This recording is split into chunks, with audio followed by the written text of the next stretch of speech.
እኔ እንደው የድንግል ማርያም ሕፃን ከመሆን በላይ የምፈልገው ነገር የለም። የእሷ ልጅ ሁኜ አድሎኝ ተገንቶ ነው።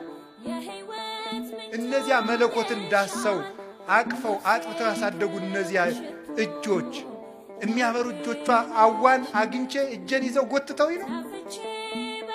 እግዚአብሔር የሰጠን እድል ነው እኮ እንደውም የድንግል ማርያም ልጅ መሆኑ የእሱም ትሕትናው ነው። የእኔ እናት ለእናንተ ምናት ትሆናችሁ ልጅ አልሆንም ይባላል። ነውር ነው በእውነቱ። ዓመተ ምሕረት ብለን እኮ መቁጠር የጀመርነው ድንግል ማርያም ከማኅፀኗ ክርስቶስ ከተወለደ ጀምሮ ምሕረት መቁጠር ያስጀመረችን እናት እመቤታችን። አንዱ ሔዋን እኮ ፍዳ መቁጠር ነው ያስጀመረች። ዓመተ ምሕረት ምሕረት እንድንቆጥር ያደረገችን እናት ማን? እመቤታችን። ዓይኗ ንጹሕ ጴጥሮስ ተሳሳተ ተብሎ ተጽፏል። ሐዋርያት ተበተኑ ተብሎ ተጽፏል። አብርሃም በደለ ተብሎ ተጽፏል። ማርያም ይህን አረገች ተብሎ ተጻፈ።